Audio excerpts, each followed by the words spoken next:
Bonjour mesdames, bonjour messieurs. Nous allons continuer notre voyage à travers les grands tremblements de terre. Je vais aujourd'hui parler surtout de ce qui se passe autour des grands tremblements de terre. Nous avons beaucoup parlé de la rupture elle-même, mais il y a beaucoup d'autres phénomènes qui se passent autour des séismes et dont on commence à mesurer l'importance dans le cycle sismique. Mais pour commencer, je vais vous rappeler ce qu'on a vu la dernière fois. On a parlé de la rupture, en particulier du glissement, du glissement dans le temps et dans l'espace pour le séisme du Japon du 11 mars 2011, magnitude 9. Et je vous ai montré qu'il y avait deux façons de voir ce séisme. L'une, du point de vue du glissement où a eu lieu le glissement le plus important, le glissement qui a donné lieu en particulier au tsunami. Donc ici, vous avez ces deux solutions. La seule différence, c'est la paramétrisation, avec une paramétrisation plus fine ici, du glissement sur la faille, donc le glissement final, qui a été obtenu à partir des données de tsunami. Et vous voyez, le but de montrer ceci, c'est ici est la fosse, et l'essentiel du glissement, d'un glissement très important, de plus de 50 mètres par endroit, a eu lieu vraiment très près de la fosse, très près de la surface de l'endroit où la zone de subduction plonge sous l'autre plaque. Donc ça, c'est ce qu'on voit dans les données large bande, dans les données de tsunami, les données longue période. Par contre, je vous ai aussi montré qu'on a une vue tout à fait différente à courte période. Donc là, l'image par rétroprojection, des données de bande étroite, centrées en général entre 1 et 5 secondes. Je vous ai expliqué comment on faisait la rétroprojection et qu'on arrivait à voir, en fonction du temps et de l'espace, la propagation de la rupture. Alors ici, coloré en le temps origine, donc ce glissement rapide et important de courte période commence par ici. Ici, c'est l'hypocentre, ou la projection sur la surface, donc l'épicentre. Et vous voyez, la rupture s'est propagée vers le sud. Ici, les temps plus longs, autour de 150 secondes. Et on voit que cette énergie haute fréquence, donc énergie qui va causer des vibrations très fortes au sol, est concentrée près de la côte, donc en profondeur, puisque la zone de subduction plonge, et donc là on est déjà à des profondeurs de plus de 50 km. Ici, c'est les contours en noir, ce sont les contours de la zone de fort glissement, obtenue, comme je vous ai montré dans la diapo précédente. Et vous voyez qu'on a en fait une espèce de partition de l'énergie à haute fréquence, ici, dans la partie profonde de la faille, et l'énergie de basse fréquence, le glissement fort, mais un peu plus lent, sur la partie superficielle. Donc, en résumé, on peut dire qu'il y a effectivement ces deux zones qui sont presque, dans ce cas-là, disjointes entre ces deux types de glissement. Et donc, on peut interpréter ça très schématiquement en une zone assez grande de glissement qui a une aspérité très grande et un certain nombre de plus petites aspérités qui ont provoqué des petites cassures à haute fréquence. Alors, comment explique-t-on cette différence ? C'est très certainement dû à l'hétérogénéité de la zone de subduction elle-même, des propriétés donc, du matériau à l'interface des deux failles, à l'interface des deux plaques, ce qui peut être la géométrie, les différents angles qui peuvent exister, la structure thermique, puisqu'on s'enfonce de plus en plus dans la Terre, donc des variations dans la température, la pression, et bien sûr des hétérogénéités de composition au contact entre la plaque qui s'enfonce et les différentes couches de la plaque au-dessus. Alors, ceci, on l'a vu pour ce séisme-là. On peut le voir aussi pour d'autres séismes. Je n'ai pas parlé de ce séisme-là, mais c'est le troisième très gros séisme qui a eu lieu dans les dernières 15 ans. Séisme du sud du Chili, ici, pour référence, où on a ici dessiné aussi le glissement cosismique fort, donc ici plus de 20 mètres, observé. Alors maintenant, on le regarde dans une direction différente, puisque la plaque océanique plonge vers l'est sous la plaque continentale. Et on voit ce glissement très proche de la fosse, qui est indiquée ici par la ligne noire, alors que quand on regarde à haute fréquence, par rétroprojection, comme on va voir ici dans ce film-là, vous allez voir, j'ai remis la fosse ici. Ici, c'est la côte. Donc, au niveau de la côte, la zone de subduction est déjà assez profonde, disons 40 km, quelque chose comme ça. Et donc, ça, c'est l'épicentre. L'étoile, c'est l'épicentre. Et je vais essayer de faire marcher ce film. Ah. C'est pas comme ça qu'il faut faire. Voilà. Donc, vous allez voir cette rupture, donc de haute fréquence, qui, elle, se propage vers le nord, mais reste le long de la côte, c'est-à-dire en profondeur. Donc, un peu la même chose que ce qu'on a vu pour le séisme du Japon. Une rupture, le glissement le plus fort près de la surface, près de la zone peu profonde de la rupture, et le glissement de haute fréquence en profondeur. Et donc, encore une fois, schématiquement, mais maintenant, donc, puisque la zone de subduction plonge vers l'est, on a la zone de grand glissement ici vers le côté ouest et la zone de forte amplitude haute fréquence plus profondément. Alors, on peut regarder les derniers 3 séismes dont je vous ai un peu parlé. Donc celui-ci, je vous en ai pas beaucoup parlé. On en reparlera, je pense, pendant le workshop, pendant le colloque de la semaine prochaine. Et les 2 gros séismes donc, du Japon et de Sumatra, 2004 et 2011. Je vous ai dit un mot très rapidement aussi du séisme ici de Katmandou de 2015, qui était un peu plus petit. Et je vais vous remontrer ça parce que j'étais un peu vite. Mais pour les 3 très gros séismes, on a vraiment disons, un comportement similaire avec des hautes fréquences donc en profondeur. Alors, dans ces 2 cas-là, la zone de subduction plonge vers l'est, en Sumatra, c'est plutôt vers le nord-est, mais disons que c'est dans cette direction-là. Dans le cas de... Ah, je me suis trompée là. Tohoku, c'est l'inverse de ça. J'aurais dû inverser ces deux schémas. Donc celui-ci, c'est le même que celui-ci, avec la zone de subduction qui se plonge vers l'est. Et la même chose, mais bien sûr, comme ça plonge dans l'autre sens, les couleurs vont être inversées. Alors, le séisme de Gorka, de magnitude 7,8 près de Katmandou, on a une zone de rupture de glissement fort qui est indiquée ici. Donc ça, c'est l'Himalaya. On voit la zone ici de convergence entre l'Inde et le Tibet. On a la zone de rupture ici. Ça, c'est les mécanismes ces 2 mécanismes du même séisme, mais disons calculés par 2 organismes différents. C'est très similaire. Et ici, une réplique.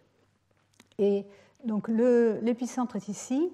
La zone de très fort glissement se trouve à l'est de l'épicentre. La ville de Katmandou est ici.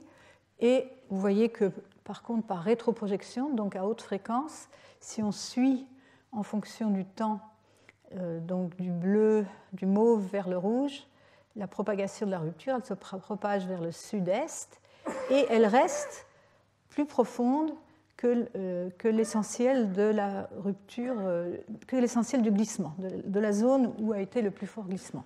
Donc je vous ai expliqué rapidement la semaine dernière que la ville de Katmandou a été relativement peu touchée par ce séisme. Elle a été touchée, mais peu, parce que grâce au fait justement que les hautes fréquences qui auraient été les plus dangereuses pour les bâtiments ont eu lieu assez loin, donc assez loin géographiquement, mais aussi en profondeur de la ville de Katmandou. Alors, donc se dessine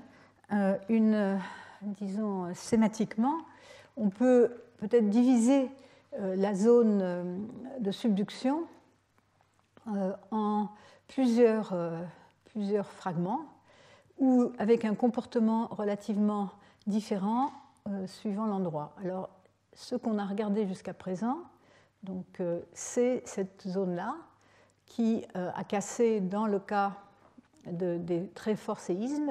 Les zones A et B ont cassé en même temps, mais elles peuvent aussi casser indépendamment dans certains cas, avec la partie la moins profonde, donc la partie de tsunamigène, l'origine des tsunamis, un glissement un peu plus lent mais important, et qui se prolonge ici plus profond. Et ensuite, donc, à l'arrivée au contact de la croûte et du manteau, une région où c'est l'énergie de courte période qui est dominante.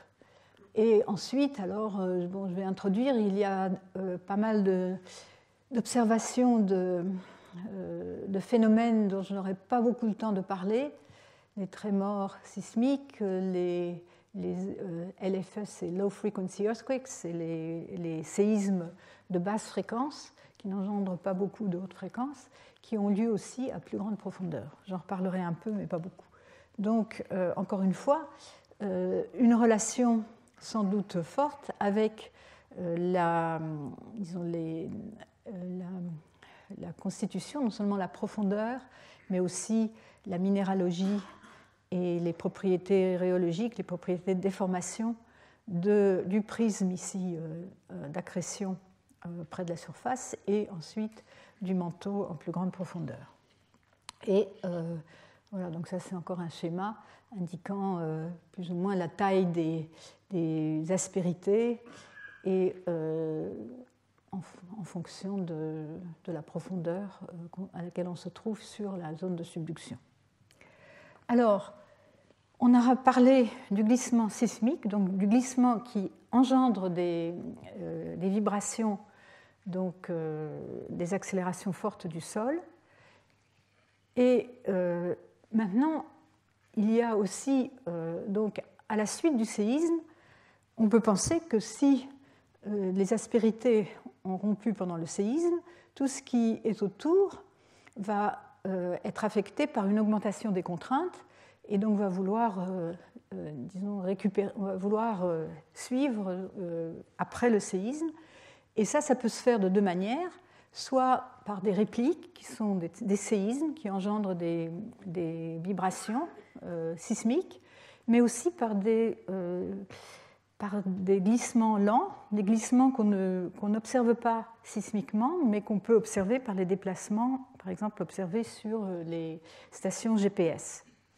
Donc, je vais parler un peu des répliques, donc, qui, en général, on voit que celles-ci servent à casser les aspérités autour de celles qui ont cassé pendant le séisme principal et donc dans les jours et les mois qui suivent, mais aussi un glissement lent, un glissement qui est trop lent pour engendrer des ondes sismiques et donc ne produit pas de vibration dans la bande sismique, mais peut être détecté par GPS et qui correspond à des réajustements du matériau autour de la zone de rupture, réajustement en général viscoélastique, soit tout de suite après le séisme, c'est en général le réajustement des couches plus superficielles, et plus tard, des réajustements à plus grande distance dans le manteau supérieur qui peuvent durer plusieurs années.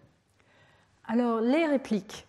Les répliques vérifient en général une loi empirique qu'on a appelée la loi de Maury, qui indique que la fréquence des répliques varie en fonction du temps avec une loi de puissance, avec un exposant qui dépend de la région et des constantes aussi qui dépendent de la région. Elle vérifie aussi une autre loi qu'on appelle la loi de Bath, d'après laquelle on peut estimer la magnitude de la réplique la plus forte, que j'ai appelée ici M étoile, après un séisme de magnitude M. Alors bien sûr, c'est important, si le séisme est très fort, on peut s'attendre à ce qu'il y ait des répliques très fortes et donc très destructrices. Et en général, on observe que la différence de magnitude entre la réplique la plus forte et le séisme lui-même est de l'ordre de 1 à 1,2. Donc c'est aussi plus ou moins une loi empirique. Et ceci a donné lieu à une loi de Gutenberg-Richter. Je vous rappelle que la loi de Gutenberg-Richter, c'est la loi qui donne la fréquence des séismes en fonction de la magnitude. C'est une loi logarithmique avec une pente négative de l'ordre de 1. Et ici, on a aussi une loi de ce même type, où ici, maintenant, ce sont le nombre de répliques de magnitude plus grande que m, qui est lié à cette différence de magnitude avec une constante b qui est donc voisine de 1. Alors, c'est ce qu'on constate ici, par exemple, les études en Californie pour deux forts séismes, le séisme de Landers de 1992, magnitude 7.4, et celui de Northridge. Donc Landers, c'est les carrés, Northridge, c'est les triangles, et on voit ici, en fonction de la magnitude, le nombre de séismes, de répliques supérieures à cette magnitude, et on voit cette échelle avec une droite de pente B, de l'ordre de 1. 0,98 dans un cas, 0,91 dans l'autre. Donc ça permet d'avoir une idée de la fréquence des séismes à la suite des répliques à la suite d'un fort séisme. Ce qui est aussi intéressant, c'est de voir comment se distribuent ces répliques. Alors ici, c'est dans le cas du Japon, c'est pour le séisme de Tohoku, donc de 2011, dont l'épicentre est marqué ici, avec le Japon. Donc ici, un agrandissement en montrant les séismes donc, pour lesquels il a été possible de calculer un mécanisme, de calculer une solution CMT, une solution Centroid Moment Tensor, donc déterminer le moment sismique et le mécanisme. Et vous voyez ici contraster deux périodes, la période avant le séisme, donc sur 8 années, 2003 à 2011, et après le séisme sur les 2 mois qui ont suivi le séisme de Tohoku, le séisme de magnitude 9. Les couleurs représentent la profondeur. Ce sont donc des séismes qui ont lieu le long de la plaque qui plonge, avec les couleurs bleues représentant des séismes les plus profonds, ici allant jusqu'à environ 70 km pour les séismes déjà sous la côte. Et vous voyez que on voit déjà la zone de réplique correspondant au séisme de Tohoku. Et ici, dans l'encadré, on voit des précurseurs au séisme, donc des foreshocks, comme on dit en anglais, montrant ici le séisme principal et quelques séismes avant, dont une très grande de magnitude 7.3 qui a eu lieu le 9 mars. Alors, on peut projeter en profondeur pour voir comment se définissent ces séismes en profondeur. Donc ici, on projette on fait une coupe en profondeur, ici la profondeur, ici le long de la coupe, c'est la coupe qui est indiquée ici en noir. Et on voit avant le séisme, c'est essentiellement des séismes interplaques. Alors, ce qu'il faut vous dire, c'est que je vous ai expliqué comment marchaient les balles de plage.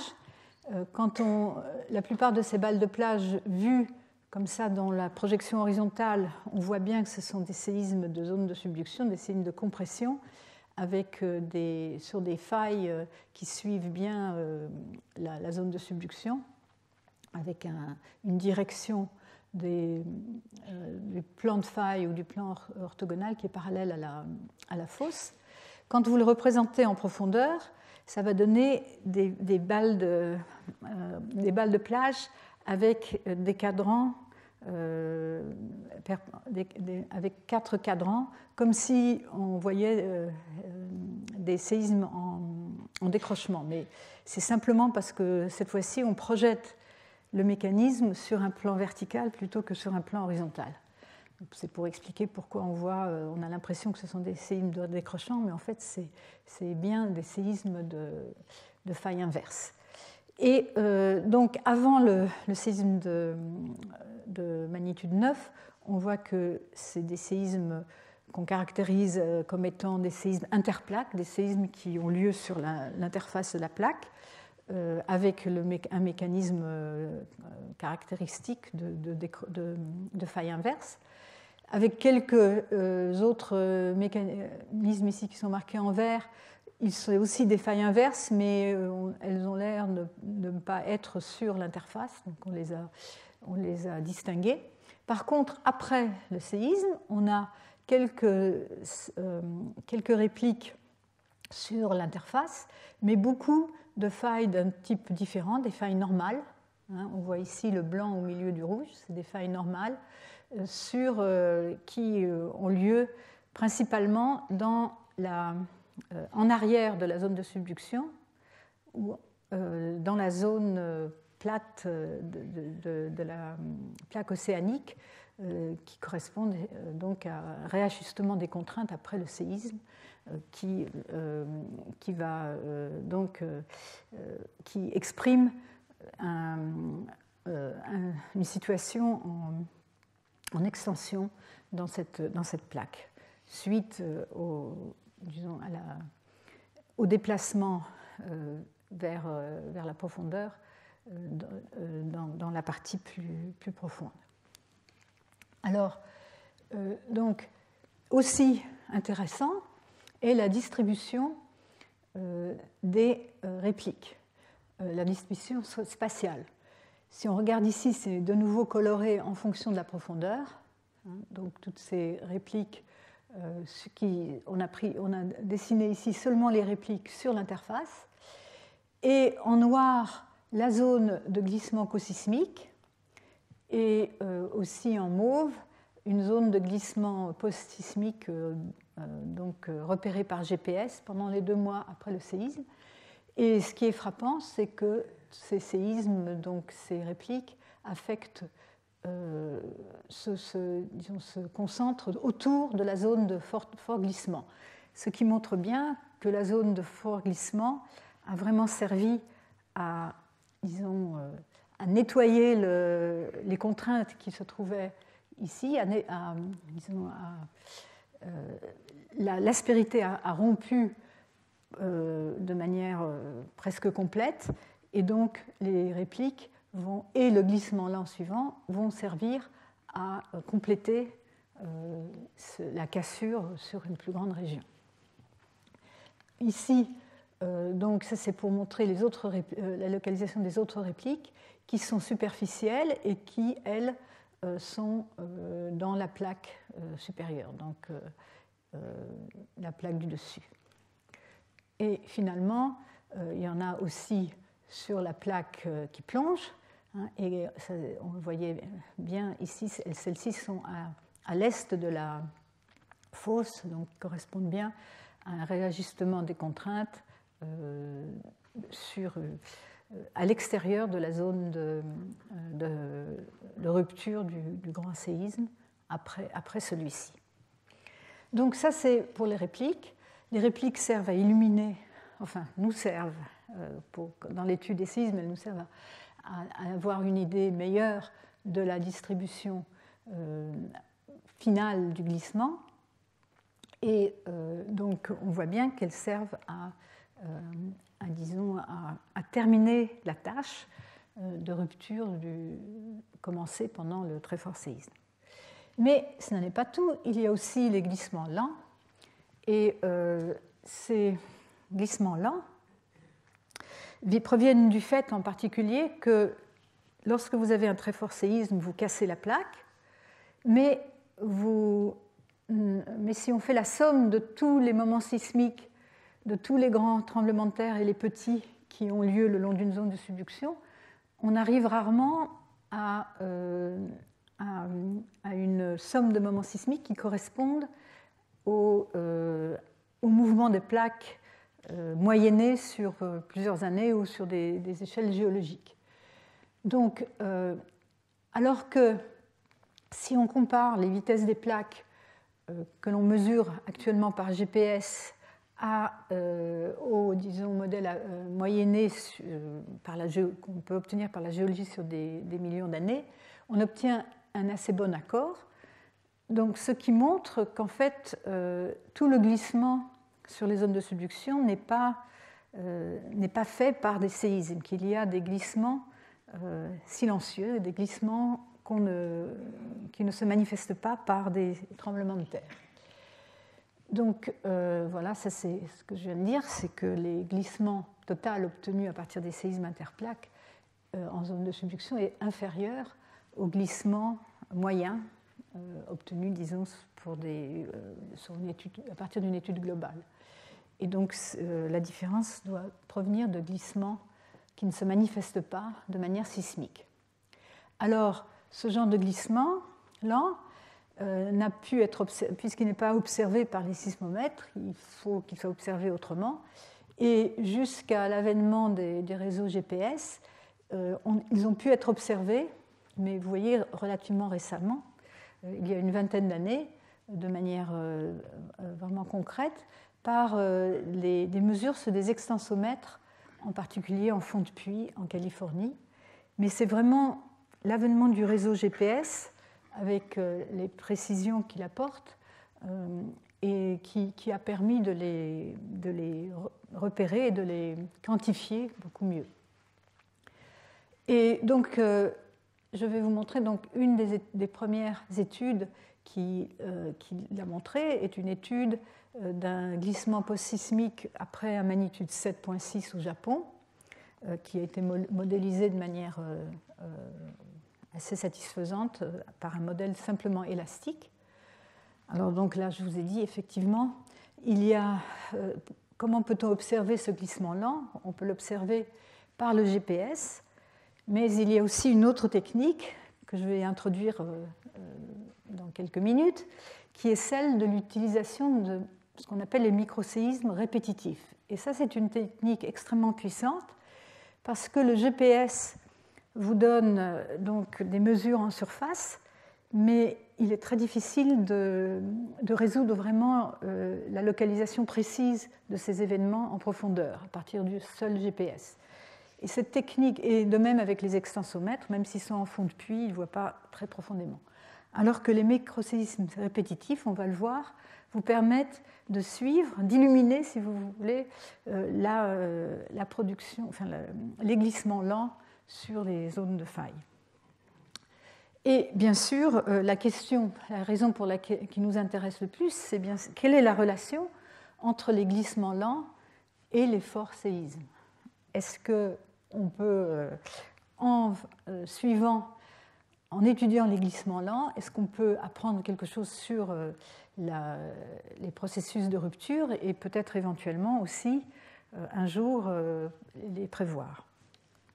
Alors, donc glissement lent d'abord post-sismique, donc c'est peut-être le plus simple à regarder puisqu'on a déjà un séisme, on peut regarder après le séisme. Donc, je l'ai déjà dit, correspond à des réajustements visqueux élastiques, souvent dans les couches sédimentaires dans la plaque au-dessus. Et par contre, on distingue ceux qui ont lieu immédiatement après le séisme et ceux qui correspondent à des réajustements plus lointains dans le manteau supérieur. Comment distingue-t-on ces glissements lents, outre qu'on ne peut pas les observer sismiquement?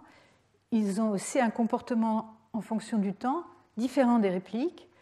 Au lieu de vérifier une loi en puissance du temps, ils vérifient une loi temporelle logarithmique qui est, disons, une loi qui manifeste les effets de réajustement viscoélastique. On s'attend à voir ce genre de loi temporelle.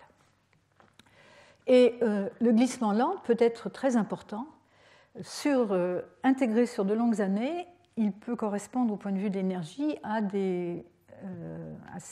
un équivalent en magnitude de séisme qui peut être aussi grand que, par exemple ici, dans le cas de Tohoku, en 2 ans, on a montré qu'on avait accumulé un glissement lent de l'ordre de magnitude 8,4.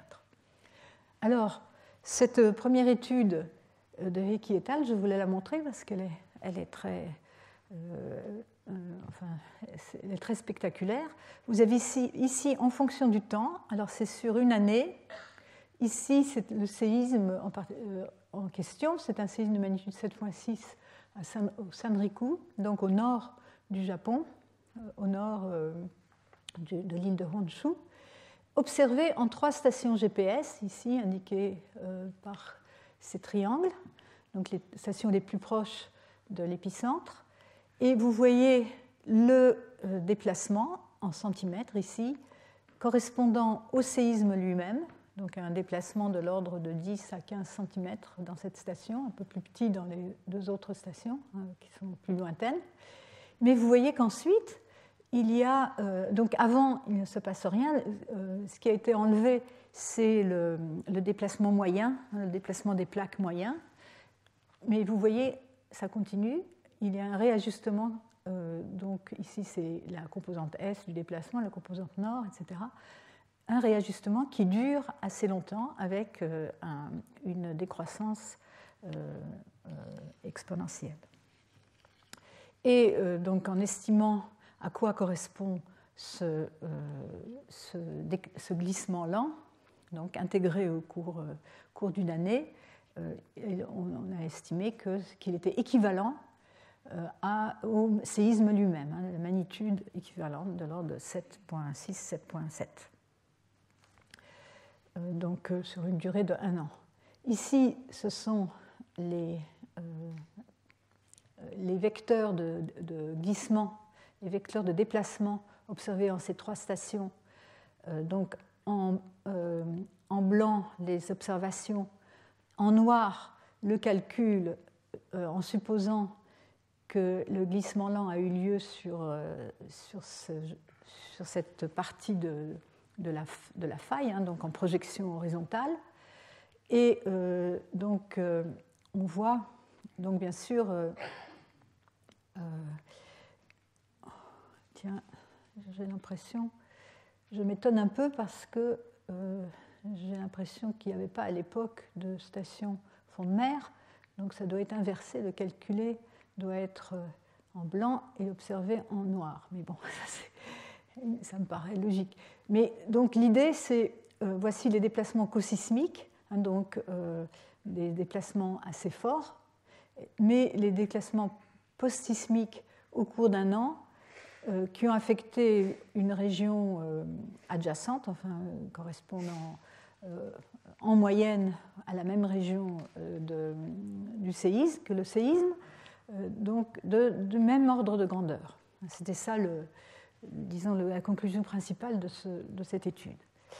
Alors regardons maintenant ce qui se passe pour la déformation post-sismique après le séisme de 2011, le séisme de magnitude 9.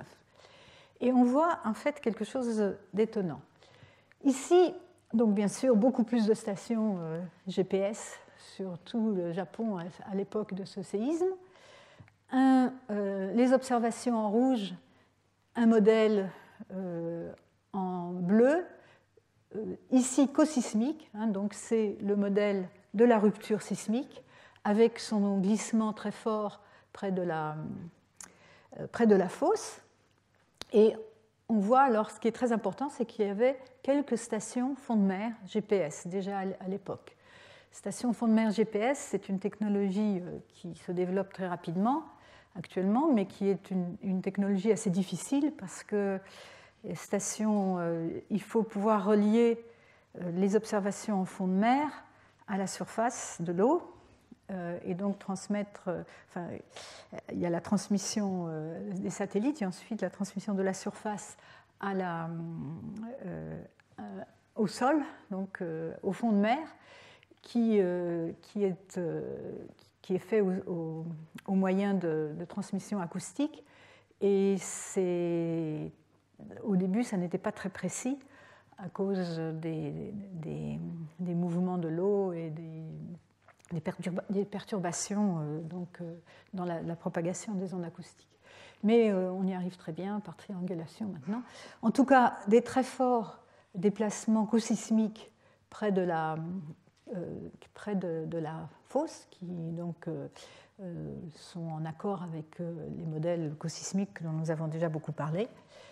Et quand on regarde les déplacements post-sismiques sur 1 an, donc ici, vous voyez, les échelles vont changer. Ici, on a 20 mètres, ici, 50 cm.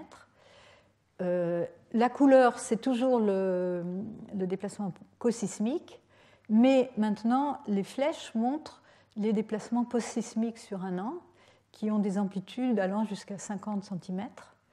Et ce qui est le plus intéressant, c'est que sur la côte, sur la terre ferme, les déplacements continuent à être dans la même direction que le déplacement cosismique, mais par contre, dans la zone de plus fort glissement cosismique, la direction s'est inversée. La direction maintenant du déplacement est vers la côte. Donc le point de référence est quelque part ici à l'ouest du Japon.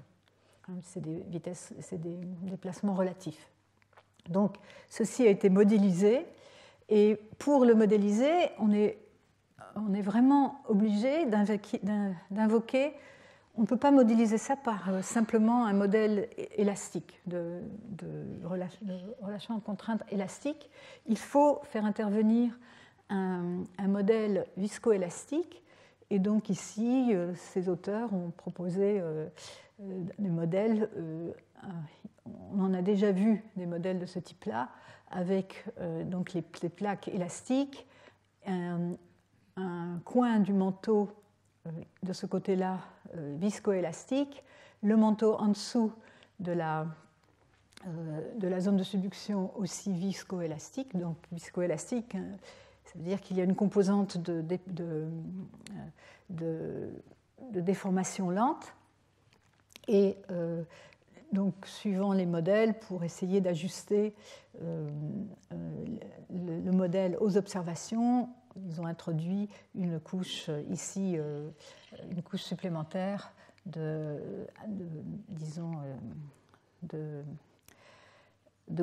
qui se déforme facilement. Alors, ici, c'est pour montrer que ce genre de modèle vérifie bien les observations. Donc ici, vous avez de nouveau les déplacements en fonction du temps. Ici, c'est la composante est des déplacements qui est repérée dans plusieurs stations, donc les stations fond de mer, ici KAMS, 4 stations fond de mer, ici, et par contre sont contrastées avec les déplacements observés sur la Terre, qui eux vont dans le même sens que les déplacements observés au cours du séisme. Et donc les observations sont les étoiles et le modèle, les prédictions des modèles, je ne sais plus lequel des deux modèles montrés dans la page précédente, montre un bon accord avec ces observations.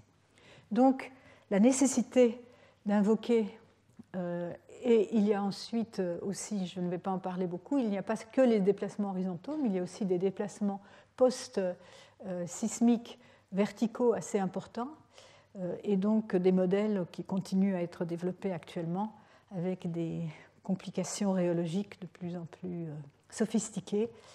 Celui-ci, non seulement a les mêmes éléments que celui de la page d'avant, avec une plaque du dessus élastique, une plaque plongeante élastique, une zone de découplage ici viscoélastique, un manteau et des deux côtés, le coin en avant de la plaque et le manteau derrière la plaque viscoélastique, mais aussi une zone de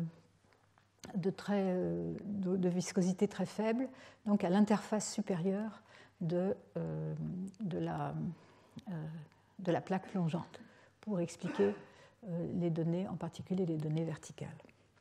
Alors, donc, réajustement viscoélastique après les forts séismes qui donc font intervenir les propriétés de déformation dans une grande région autour de la zone de rupture elle-même.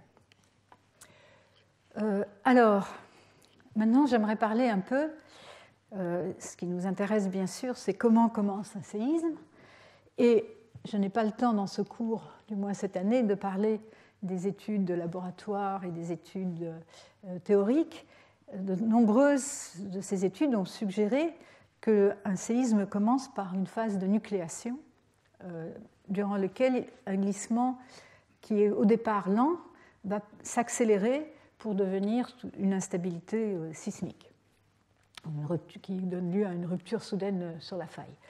Et donc, en particulier dans des expériences de friction en laboratoire, on a observé l'émission de signaux acoustiques qui ressemblent à des trémors pendant ce genre des expériences de friction. Donc, avec les outils dont on dispose depuis récemment, donc à la fois les unités sismiques et les outils donc GPS et autres, on peut s'intéresser à savoir comment repérer cette phase initiale. Est-ce qu'elle se manifeste par des séismes précurseurs, des forts chocs, ou des glissements lents dans le voisinage de la future rupture? Alors, il y a quelques études qui ont montré que ça pouvait arriver. Et en particulier, je voulais mentionner celui-ci, je ne vais pas beaucoup en parler, qui a proposé un modèle en cascade de nucléation de la rupture. Mais je vais parler un peu plus longtemps du glissement lent observé à la base de la croûte avant le séisme de Turquie, le séisme d'Izmit de 1999, magnitude 7,6. Alors, on en a parlé un petit peu de ce séisme tout au début de ce cours. Donc ici, on est sur la faille nord-anatolienne. Istanbul est là. Donc ici, c'est l'épicentre de ce séisme et la station la plus proche, qui s'appelait la station UCG. Et donc ici, c'est l'enregistrement de séisme 20 minutes avant le choc principal, où vous voyez des chocs de plus ou moins grande magnitude. Ce qui est intéressant, c'est que cette station est une station courte période avec un enregistrement à très haute fréquence, avec pas d'échantillonnage de 100 Hz, donc pouvant enregistrer des fréquences très élevées. Et donc, les différents séismes vus à l'œil nu ont été numérotés, et il y en a un certain nombre. Et ce qui est frappant, c'est qu'ils se ressemblent énormément. Donc ici, c'est dans l'ordre chronologique, les traces observées donc avant le séisme, avant le séisme principal, de tous ces précurseurs. Donc chaque trace est un précurseur et ils ont été alignés en fonction du temps de l'arrivée de l'onde P. Donc on les a tous alignés donc sur l'onde P, et on distingue donc d'abord l'onde P et puis ensuite quelques secondes après l'onde S qui arrive ici, qui est cette grande amplitude. Et vous voyez que quand on les compare, ils sont vraiment très similaires. Bon, il y a quelques petits détails qui sont différents, mais ils sont extrêmement similaires. Et donc, en essayant de les localiser, on s'aperçoit qu'on les place très très près de l'hypocentre du choc principal qui va suivre. Alors ensuite, ils ont été plus loin, ces auteurs ont été encore plus loin. Ils ont mis en œuvre une méthodologie qui prend un de ces séismes. Ah oui, donc ici, je peux déjà montrer ça. Ici, c'est le précurseur numéro 1 et le précurseur numéro 2, l'un sur l'autre. Les deux traces donc superposées pour montrer encore une fois comme elles se ressemblent.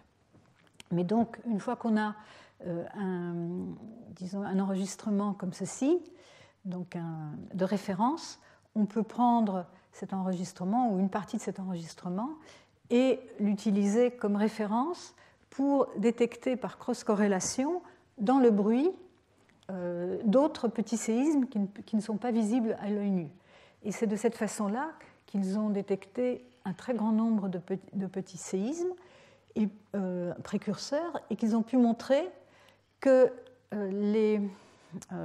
par les mesures de temps différentiel entre l'arrivée de l'onde P et l'arrivée de l'onde S, ils ont pu montrer que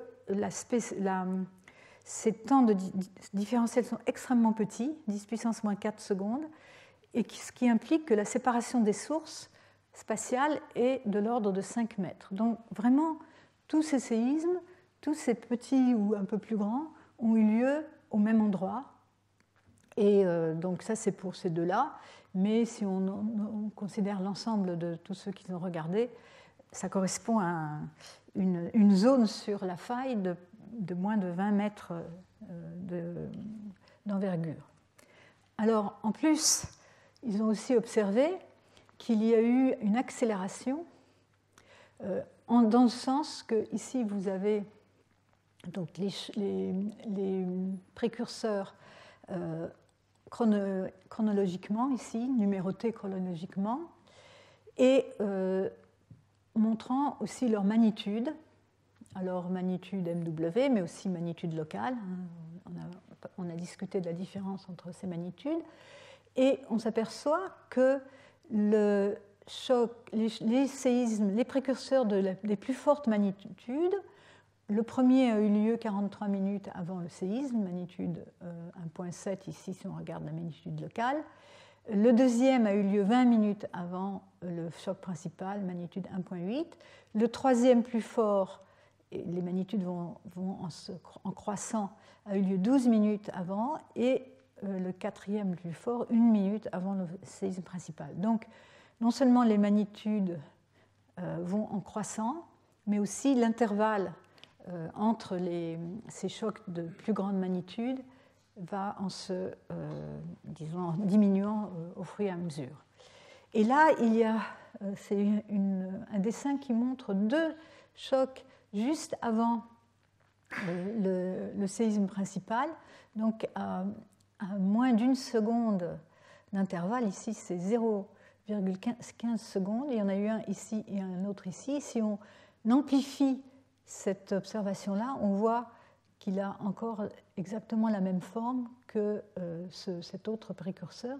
Donc encore une fois, donc une espèce de cascade de précurseurs juste avant le choc principal qui proviennent du même endroit de la faille qui semble correspondre à l'hypocentre de ce séisme. Quand on compare les spectres, donc on prend le spectre de l'onde P de ces séismes et on les compare entre eux, ici entre le premier et le deuxième, le cinquième et le sixième, et le 13e et le 16e. On voit que la forme des spectres est la même, ils ont été normalisés parce que les amplitudes sont différentes.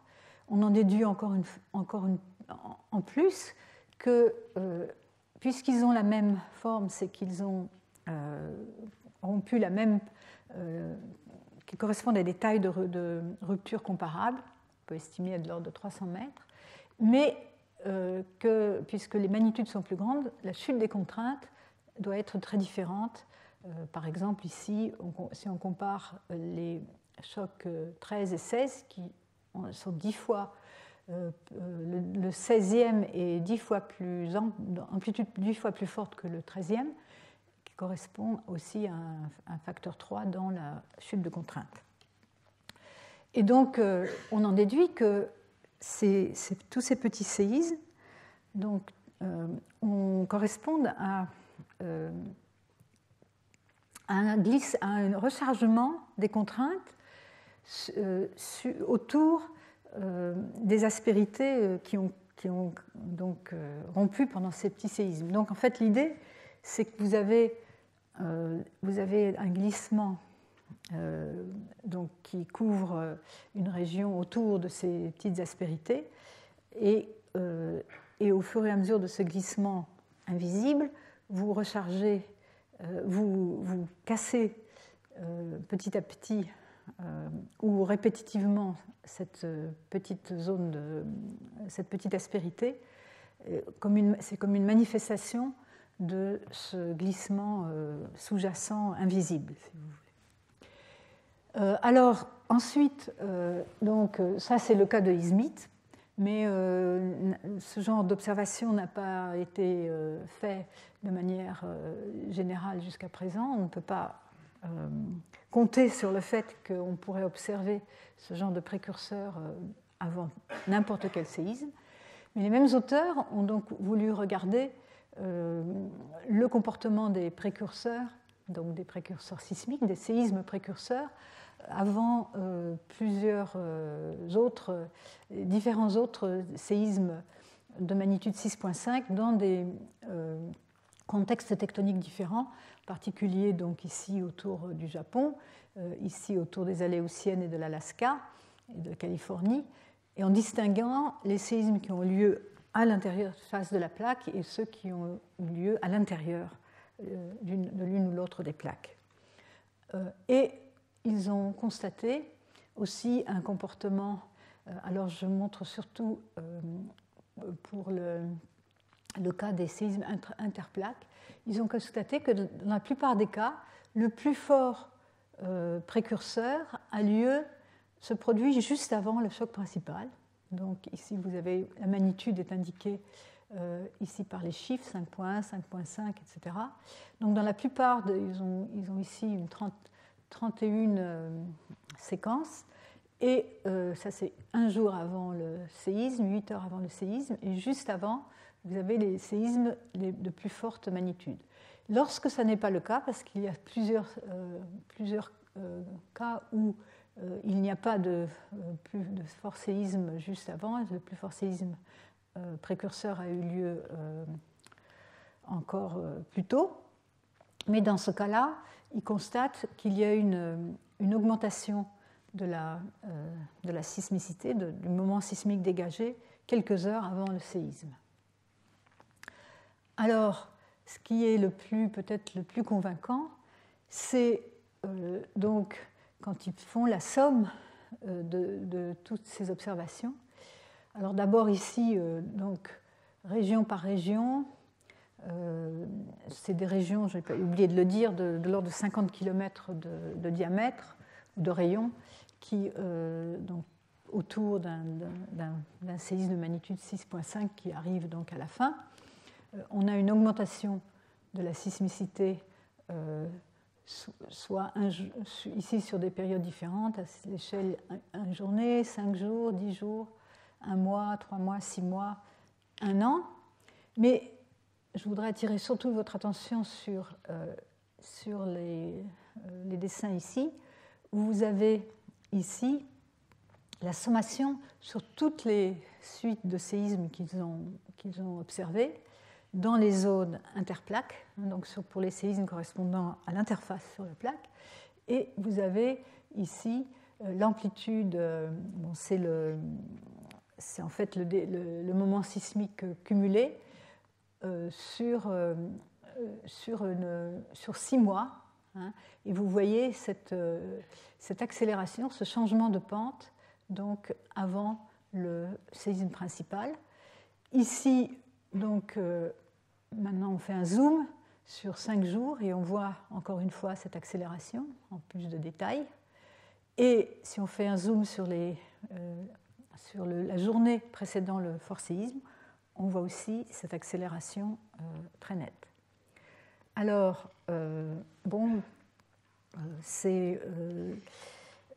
la question, c'est de savoir, bien sûr, est-ce qu'on peut, si on observe systématiquement ce genre d'accélération avant un fort séisme, est-ce qu'on peut aussi observer une accélération de ce type-là qui ne soit pas suivie de ce type de séisme? Alors ça, c'est une étude qui reste à faire et qui est le problème principal de tout ce qui concerne la prédiction sismique, c'est qu'on a des observations qui ont l'air très convaincantes et qui marchent très bien dans certains cas, mais encore faut-il qu'elles marchent dans tous les cas et aussi qu'on n'ait pas de fausses alertes. Voilà, donc, où des observations de ce type-là ne seraient pas suivies de forts séismes. Donc, question ouverte. Alors, je vous ai dit que je parlerai de microséismes répétitifs. C'est une technique qui a été développée très récemment. En fait, la première étude par mes collègues de Berkeley en 1998 a mis en évidence l'existence de très très petits séismes de magnitude inférieure à 2 et parfois des magnitudes négatives sur la faille de San Andreas, près de Parkfield. Parkfield, c'était la région de la faille de San Andreas où il y a cette expérience de prédiction sismique à cause des séismes répétitifs de magnitude 6 tous les 22 ans dont je vous ai parlé pendant le premier cours. Et donc, c'est des petits séismes qui se produisent toujours au même endroit. Ils ont des signatures identiques. Ils ont les mêmes formes d'ondes, correspondent au même mécanisme et au même moment sismique. Et on les identifie. On identifie leur identité, si vous voulez, on vérifie leur identité par des méthodes de cross-corrélation de formes d'ondes. On voit bien que les formes d'ondes sont identiques. Et on s'aperçoit qu'ils se produisent en général sur les parties de faille qui sont en dehors des zones de fort couplage. Et en fait, on va les utiliser comme des marqueurs de glissement lent. Vous avez un glissement lent qui se produit continuellement sur la faille, et vous pouvez penser comme si vous aviez des pointes sur l'interface de la faille. Le glissement lent se produit, et les petites pointes vont être disons, déformées et vont se réajuster au fur et à mesure du glissement lent et donner lieu à des tout petits séismes. Donc une méthode très puissante pour observer le glissement lent en profondeur, puisqu'on peut les localiser de manière très précise, si on a bien sûr un bon réseau sismique. Alors donc ici, c'est les observations, les premières observations donc, en Californie, à Parkfield. Donc ici, ça c'est San Francisco est ici, ça c'est Parkfield, Los Angeles. Donc un zoom ici, un réseau donc installé et maintenu par l'Université de Californie à Berkeley. Ce sont des réseaux d'accéléromètres fond de puits. Alors en fond de puits, vous avez beaucoup moins de bruit sismique, donc vous pouvez observer des très hautes fréquences de manière très claire. Et il y a 13 stations autour de la zone qui est la zone qui sépare la zone qui glisse de la zone qui est couplée, la zone coincée, où pourra peut-être avoir lieu le séisme suivant de Los Angeles, le dernier ayant eu lieu en 1857.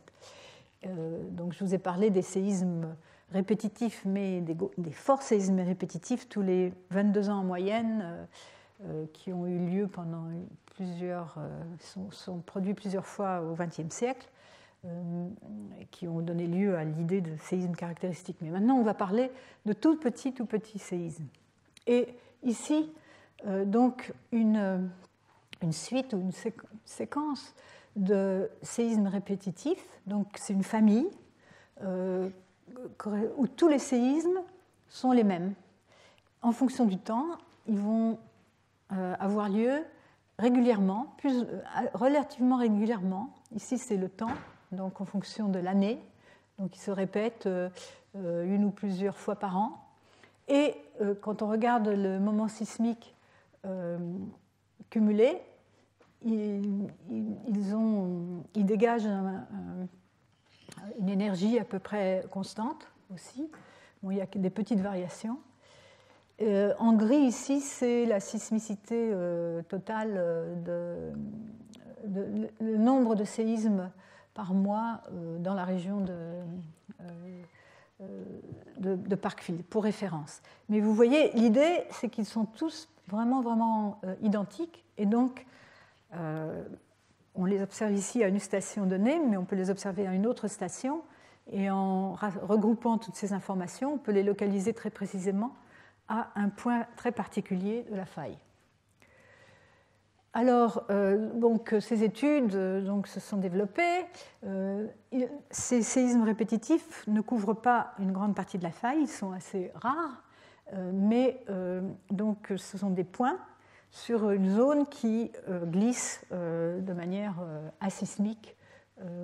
Et donc, au moment du glissement, elle va recharger ces petites aspérités qui vont se décoincer progressivement.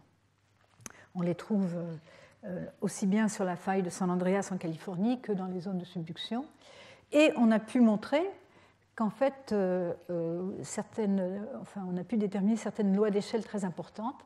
D'abord, l'intervalle de temps qui sépare deux de ces petits séismes d'une même famille est inversement proportionnel à la vitesse de glissement sur la faille, telle qu'on peut la mesurer par la géodésie, par le GPS par exemple, donc VR proportionnel à 1 sur TR.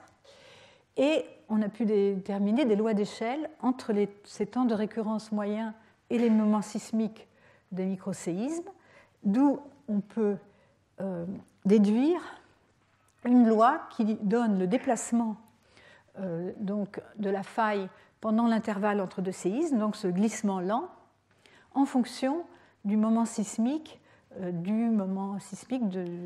la famille de microséismes répétitifs. Donc ça nous donne une idée du déplacement.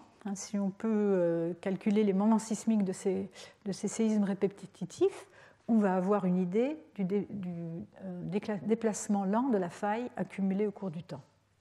Il y a des constantes alpha et bêta qui peuvent être déterminées empiriquement. Et donc tout ça, ça va pouvoir nous donner une historique des vitesses de glissement sur les parties de la faille qui contiennent des microséismes répétitifs et qui n'engendrent pas forcément de forts séismes. Oups, on enlève ça. Alors, on va regarder, pour illustrer le cas du séisme de Tohoku. Donc ici, on a encore une fois la zone de glissement, mais en couleur inversée. Je vous ai toujours montré le rouge, c'était les forts glissements, et le bleu, les glissements moins importants. Ici, c'est représenté à l'envers, donc les forts glissements en bleu. Le séisme principal en noir, un précurseur important de magnitude 7.3 en jaune. Et ici, la sismicité, avec les deux mêmes événements ici, en plus gros, donc en élargi, avec la couleur ici représentant la profondeur du fond marin, les stations sur la côte, ici la profondeur de la zone sismique, 40 km, 60 km, la zone de subduction s'enfonce, et donc différentes, on va voir ici des séismes avant le séisme principal, correspondant à différentes périodes, donc en blanc depuis mi-février au 9 mars, et en jaune du 9 mars au 11 mars, donc à partir, donc avant et après le grand séisme précurseur de magnitude 7.3. Et en rouge, ce sont les endroits où on a trouvé des séismes répétitifs, des familles de séismes répétitifs qui vont servir. Et alors, sur la base de l'observation de ces séismes répétitifs, on a pu observer une migration de la sismicité, du glissement, une propagation du glissement le long de l'interface des plaques vers l'épicentre du choc principal. Alors, qu'est-ce qui est représenté ici? D'abord, en étoile, c'est le choc principal, le fort choc de magnitude 7.3 en jaune. Ici, c'est le temps, donc la date, le 13 février jusqu'au 11 mars. Et ici, c'est, on peut dire, la latitude, où c'est représenté dans la direction parallèle à la fosse. Ce n'est pas tout à fait la latitude, mais en première approximation. Et donc, on voit ici les séismes précurseurs qui sont indiqués en bleu et les séismes répétitifs donc en rouge. Et on voit donc une propagation qui s'est accélérée, en fait plusieurs étapes de propagation de séisme qui s'est accélérée avant le séisme de Tohoku. D'abord, une propagation vers le sud, vers la position du séisme lui-même, avec une vitesse de 2 km par jour, qui s'est ensuite accélérée à 5 km par jour.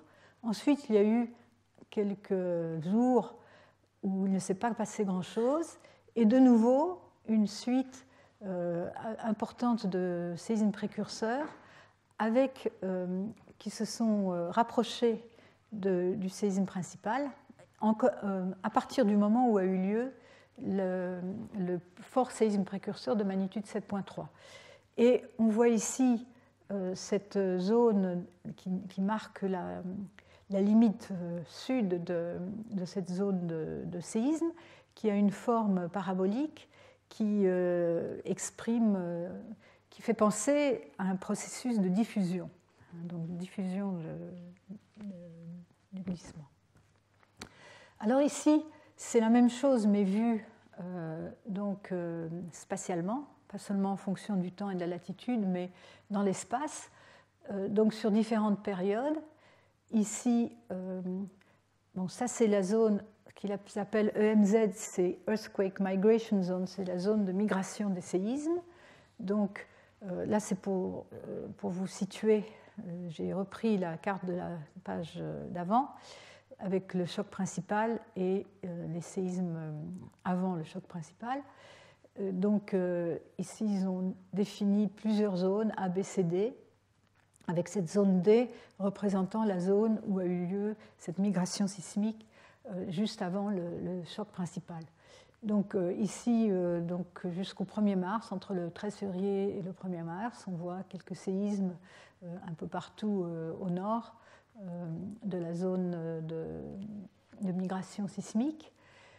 Ici a eu lieu le précurseur le plus fort, avec donc une sismicité associée qui a affecté la partie vers le nord. Ensuite, donc, ici, quelques heures après ce séisme précurseur, et donc les derniers moments avant le choc principal, dans lequel donc, la sismicité s'est propagée vers le choc principal. Alors, ce qui est intéressant, c'est de voir donc, encore une fois, une espèce d'accélération suivant la zone dans laquelle on se trouve, en fonction du temps, donc du glissement dans la zone A, ici, la zone la plus lointaine par rapport au séisme principal. Il ne se passe rien jusqu'à très proche en temps du séisme principal, mais quand vous arrivez sur la zone, près de la zone de migration sismique, vous avez un phénomène qui a commencé quelques jours avant le séisme principal et qui s'est accéléré avec, à la fin, juste avant le séisme principal, une accélération, enfin une vitesse de glissement atteignant 6 mm par heure qui est bien supérieure à la vitesse normale de mouvement des plaques dans cet endroit. Et on calcule que sur l'équivalent, le glissement accumulé sur ces 4 régions correspond à environ 20 cm, qui est équivalent à une magnitude 7.1, donc manifesté par les répétiteurs, donc glissement lent. Alors, je voulais simplement souligner que ceci est un comportement effectivement d'accélération de glissement, mais qui se manifeste de manière très différente de ce que je vous ai montré pour le séisme d'Izmit. Donc, quelque chose à prendre en compte. Alors, ce qui est intéressant aussi, c'est de voir que les séismes répétitifs, avant et après le séisme de Tohoku, qui est indiqué ici, encore une fois, la zone de glissement plus importante en noir, il y a deux familles. On distingue les familles de séismes répétitifs qui sont actifs à la fois avant et après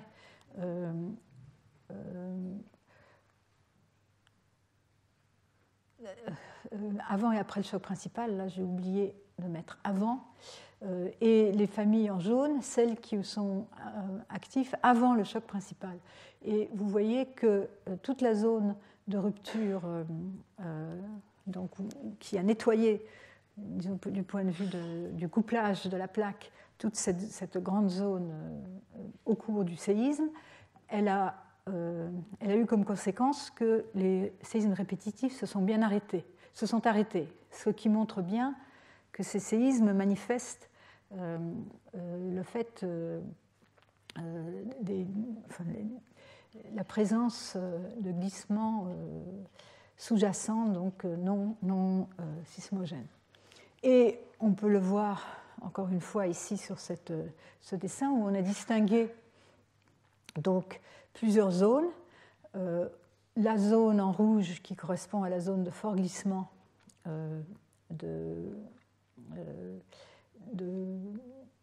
du séisme de Tohoku et des zones avoisinantes.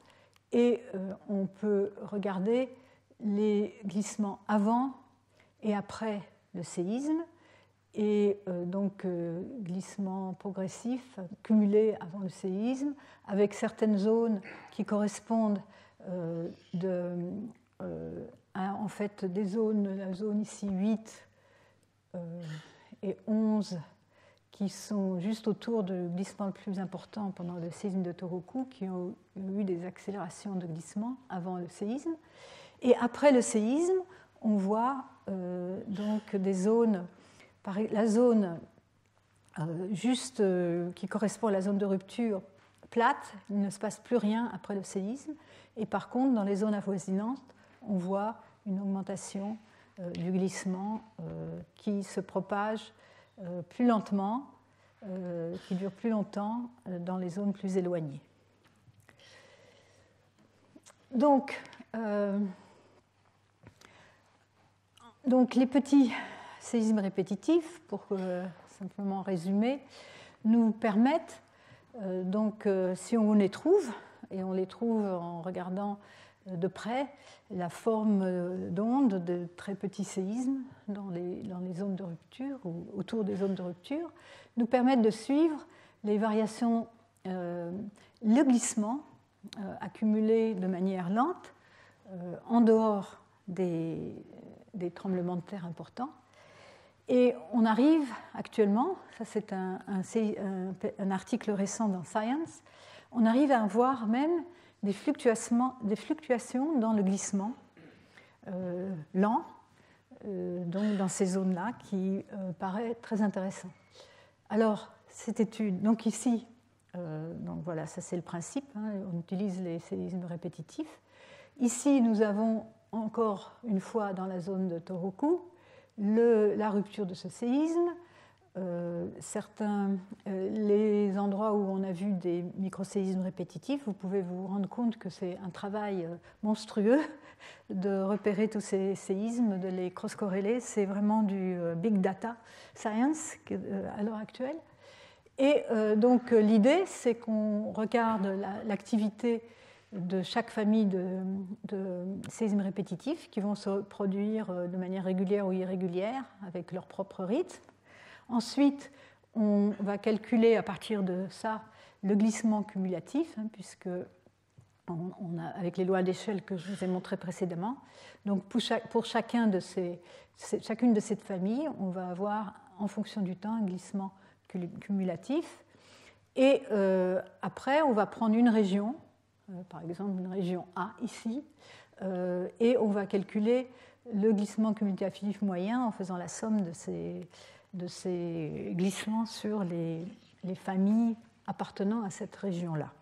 Et traduit en prenant la dérivée, on va avoir la vitesse de glissement et ses variations en fonction du temps dans une zone particulière. Alors, quand ils ont appliqué ceci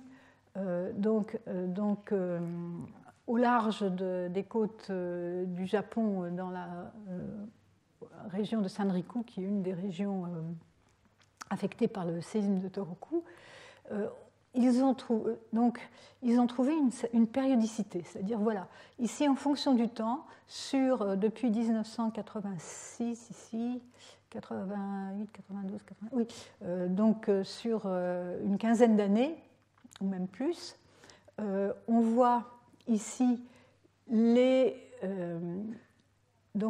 vitesse de glissement en fonction du temps par les séismes répétitifs, donc calculés dans cette région en sommant sur le moment accumulé sur tous les séismes répétitifs.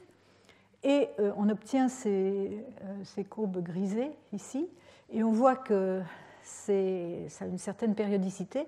Si on essaye de trouver la période, on trouve une période moyenne d'environ 3 ans pour la récurrence de ces événements lents. Et ce qui est étonnant, c'est que ça c'est l'activité des séismes répétitifs en rouge ici, et ça ce sont les séismes de magnitude supérieure à 5 qui ont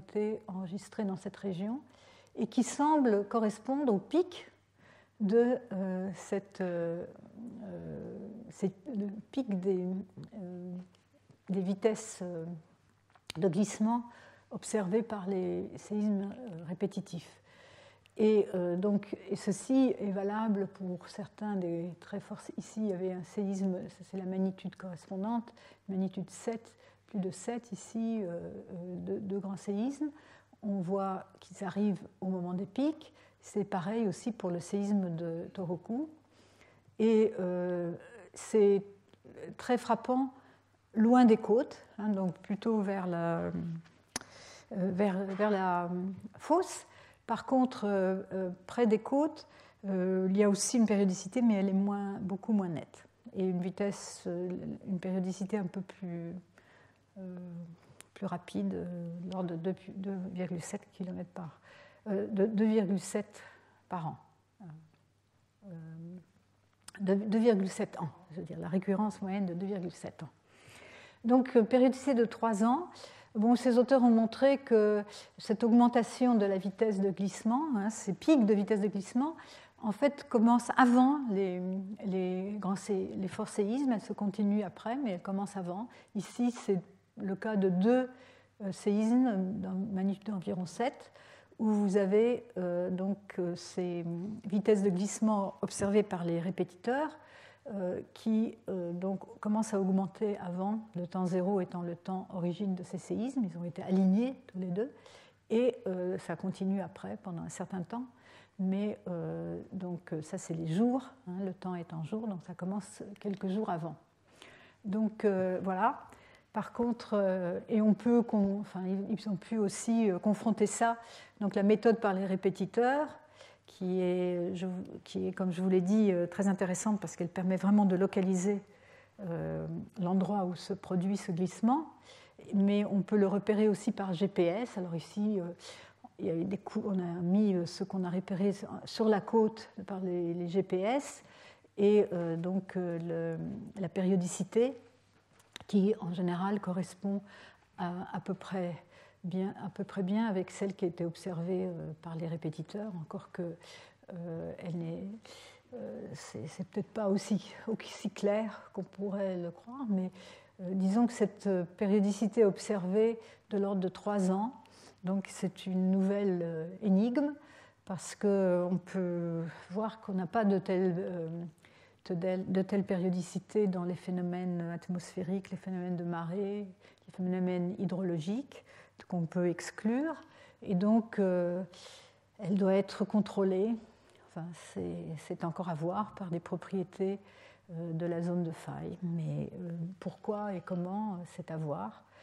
Et alors les auteurs suggèrent que si cette périodicité, qui a l'air vraiment très robuste, ils l'observent même en allant jusqu'à, je crois qu'ils sont allés en arrière jusqu'en 1970 ou même avant, et donc très, très régulière.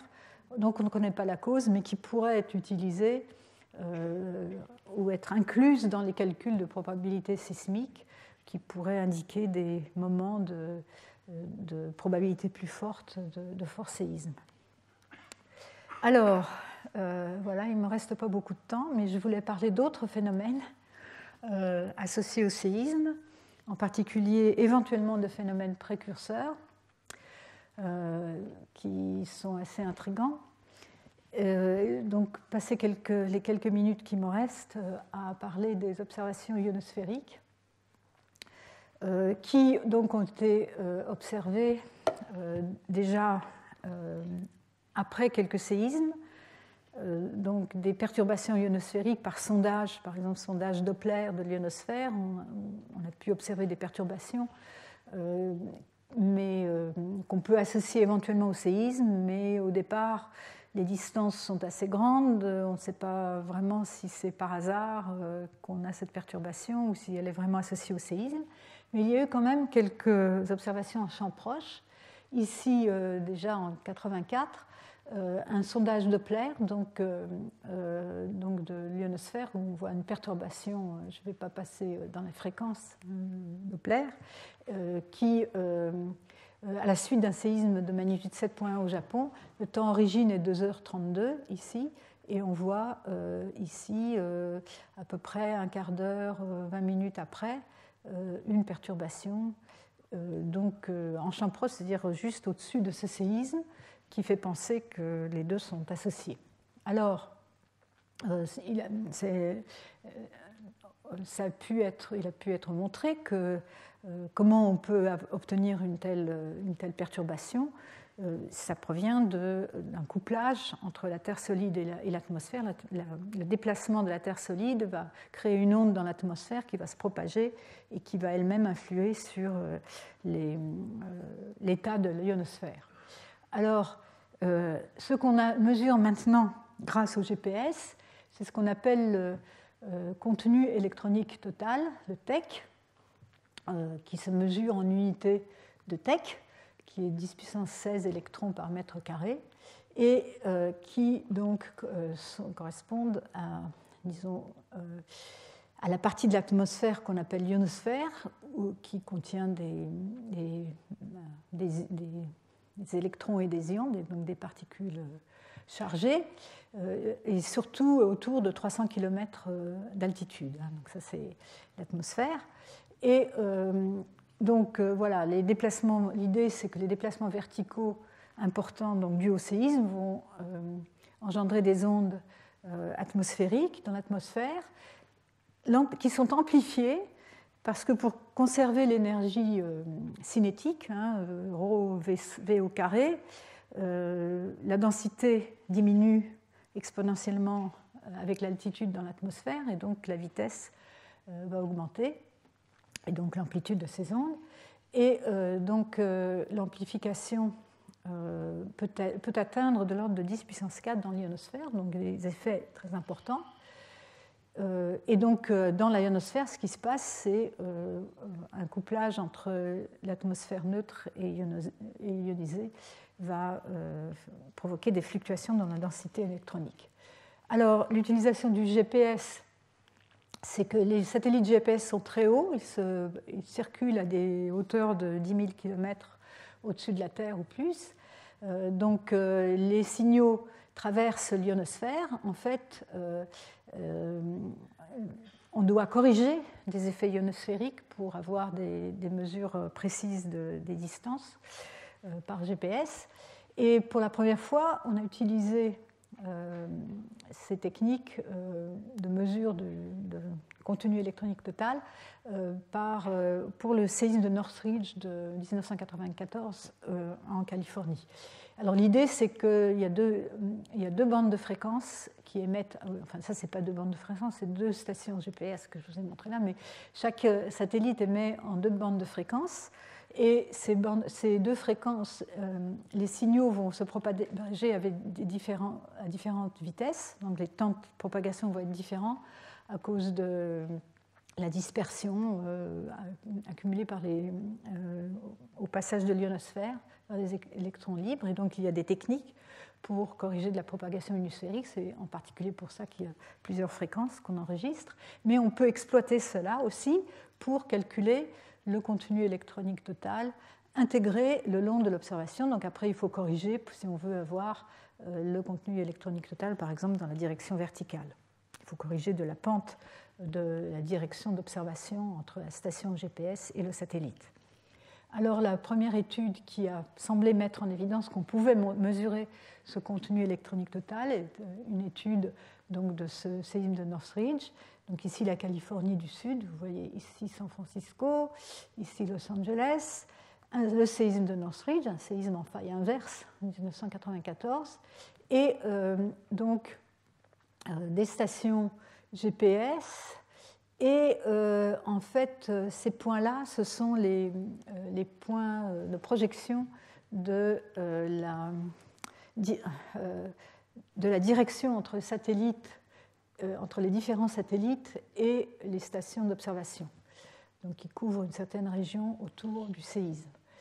Et donc on voit ici, c'est la mesure du contenu électronique total projeté sur la verticale, c'est pour ça qu'on appelle VEC, Vertical Electron Content. Et donc ces différents couples satellites-stations GPS. Le séisme a lieu ici, et donc vous voyez des amplitudes un peu plus fortes après. Si on compare avec le jour avant le séisme, on ne voit rien de tel, et donc on peut supposer que ce qu'on a observé ici est associé avec la perturbation de l'ionosphère due au séisme. Donc ça, c'était la première étude. Mais donc, il y a eu développement de cette méthodologie, et une observation assez intrigante a été celle faite autour de la région focale avant les très forts séismes de 2004 au Sumatra, Chili 2010 et Japon 2011. Mais il faut souligner qu'avant le séisme, la cause de perturbations ionosphériques possibles n'est pas établie, la cause physique, alors qu'après le séisme, on peut donc l'établir, on peut même le modéliser par l'effet de couplage entre la Terre solide, l'atmosphère et l'ionosphère. Mais avant, le séisme n'a pas eu lieu, donc la question reste ouverte. Donc, effectivement, pendant et après le séisme, et en particulier après les tsunamis, on peut penser que le sondage ionosphérique, s'il se développe, pourra nous permettre de détecter les tsunamis et certainement avoir des données supplémentaires pour l'étude elle-même des tsunamis et des tremblements de terre. Alors, donc, ces anomalies de TEC autour du séisme de Tohoku de 2011, ce qu'on voit ici, c'est en fonction du temps. Ça, c'est le temps origine du séisme de Tohoku. Ça, c'est la variation dans le contenu électronique total. Alors, vous avez une tendance qui est due au fait que l'altitude du satellite change au cours du temps. Et par-dessus, vous avez ce qui a été appelé l'anomalie. Donc, ici, on a c'est un satellite observé en plusieurs stations GPS, du nord au sud. Les stations sont rouges ici. Ça, c'est la zone de rupture du séisme de Tohoku. Le CIP, c'est la projection horizontale de du point de ionosphérique dans la trajectoire du satellite. Donc ça montre, c'est un peu décalé par rapport au... quand on projette sur la surface de la Terre, on est un peu décalé par rapport à la position du satellite. Mais vous voyez ici cette anomalie qui effectivement commence presque une heure avant le séisme et qui a l'air plus forte observée dans la station la plus proche de la région du séisme que dans la station la plus lointaine. Et cette anomalie correspond à 4 unités TEC, quelque chose qui est bien résolu. Ici, c'est pour montrer que c'est aussi observé pour d'autres satellites. Ici, un autre ensemble de GPS, donc une observation bien robuste. Et on peut combiner toutes ces observations pour faire une carte des anomalies de TEC, donc une carte géographique en fonction du temps. Ici, 1 heure avant le temps origine, il ne se passe rien. Ça, c'est l'anomalie ici, on est dans le vert, 0. 20 minutes avant le temps origine, elle couvre une région ici. Donc, c'est encore une fois la projection de l'ionosphère sur la Terre, sur la surface de la Terre. Et donc, 1 minute avant, ça concerne une zone un peu plus grande. Donc ici pour le satellite numéro 15, ici pour le satellite numéro 9, pour montrer encore une fois que c'est robuste et donc correspond à 8% du signal de référence. Alors ce qui est intéressant, c'est qu'en faisant la même étude sur d'autres séismes, le professeur Eki a montré qu'il voyait non seulement des variations pour le séisme de Tohoku, donc ici pour deux différents satellites avec des variations différentes suivant la direction dans laquelle se bougent les satellites, mais aussi pour le séisme de Sumatra, ici en rouge, donc ça, ils sont tous alignés sur le temps origine, et le séisme du Chili de Maule, dont je vous ai un tout petit peu parlé, de 2010, on voit aussi l'anomalie. Par contre, ici, c'est un séisme plus petit de Hokkaido, où on voit à peine quelque chose. Donc l'anomalie a l'air aussi d'être proportionnelle à la magnitude. Vous voyez en rouge ici, donc en fonction de la magnitude, l'anomalie TEC, en rouge celle de Sumatra, en gris les deux de Tohoku, et en bleu celui du Chili. Et pour les séismes de magnitude inférieure à 8, on ne voit rien. Alors, encore une fois, je vais insister sur le fait qu'il n'y a pas d'explication physique établie, mais une suggestion que ça pourrait être, donc dans un article de Poulinet et Ozunov, ça pourrait être la désintégration alpha du radon émis dans la zone de rupture qui perturbe l'ionisation de l'atmosphère. Bon, alors c'est possible, mais il faut quand même noter que les observations de radon comme outil de prédiction sismique est à l'heure actuelle plutôt contestées. Il y a eu des observations, mais pas forcément systématiques et régulières. Donc, ça, c'est la première question. C'est quelle est l'origine physique? Il faut la comprendre pour pouvoir vraiment l'utiliser un jour, si elle s'avère vraiment fiable. Mais le problème le plus important, c'est est-ce qu'on observe des anomalies comme ceci, non suivies de fort séisme, qui, si c'est le cas, ne permettrait pas de vraiment utiliser ce genre d'observation pour prévenir pour la prédiction sismique. Alors, je vois que je suis en retard, je vais arrêter bientôt. Je vais passer rapidement sur les observations d'anomalies de TEC, de détection de tsunami par sondage ionosphérique. Donc, c'est la même chose, mais après le séisme, après le tsunami, qui est actuellement l'objet d'études très intenses pour mettre au point une méthode de détection de tsunami à partir du sondage ionosphérique, mais aussi de méthodes d'inversion des données de ces fluctuations de TEC en fonction du temps pour augmenter l'ensemble des données comme sismiques, GPS et autres pour l'étude des séismes et des tsunamis.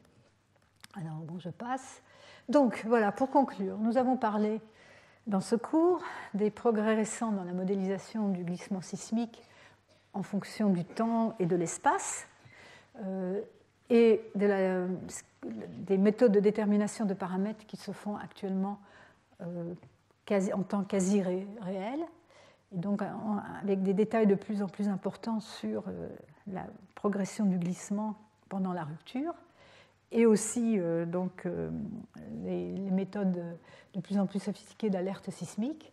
Nous avons parlé un tout petit peu aujourd'hui de l'observation et des modélisations des glissements lents associés ou non directement avec les ruptures. En fait, j'ai parlé surtout des glissements lents associés aux ruptures, et je n'ai pas parlé, j'ai parlé un peu aussi des observations émergentes, sondage ionosphérique, champ de gravité. Il y a encore beaucoup de choses à dire, et je n'ai pas du tout parlé d'autres observations liées au cycle sismique qui sont pourtant très importantes récemment.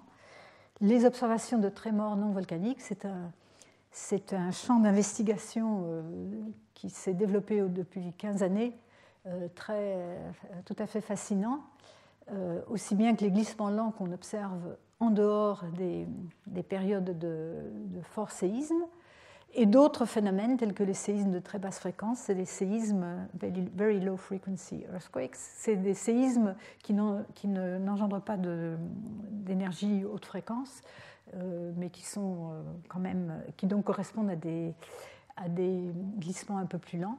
Je n'ai pas parlé de mécanique de la rupture, ni expérimentale, ni théorique. Mais je voulais vous laisser avec cette image. Je pense qu'il y a de quoi faire au moins encore un cours ou deux. Donc cette image de la zone d'interface entre les plaques en zone de subduction, où on observe une quantité de phénomènes différents.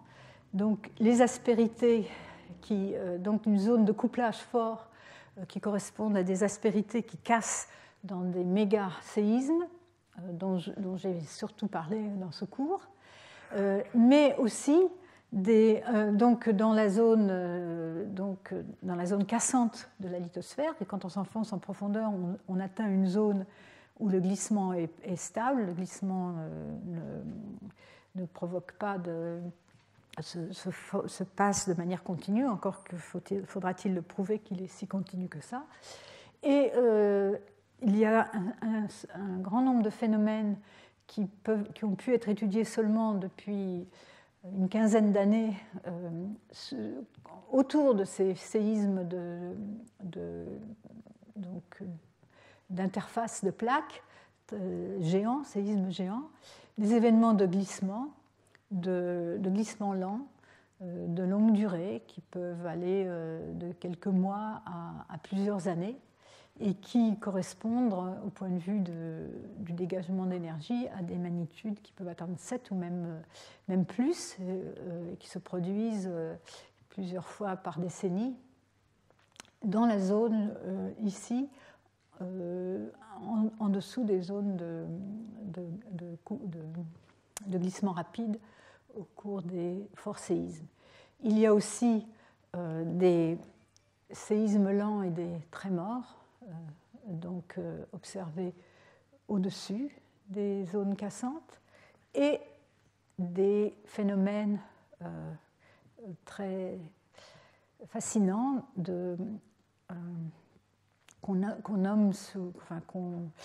nomme les ETS, Episodic Tremor and Slip, qui sont des phénomènes de très petits séismes qui se propagent et qui sont accompagnés par des glissements observés par GPS qui en fait correspondent à des glissements dans le sens inverse du mouvement de convergence des plaques, et qui se produisent de manière très régulière, tous les 3 ou 6 mois, peut-être 1 an. Dans l'ouest des États-Unis, c'est plutôt une fois par an, et qui durent à peu près une semaine. Alors cela, je peux faire tout un cours à ce sujet, mais je n'en ai pas parlé à dessein cette année, puisque je me suis concentrée sur les séismes, les méga-séismes. Alors, donc le cours est fini pour cette année. Je voulais simplement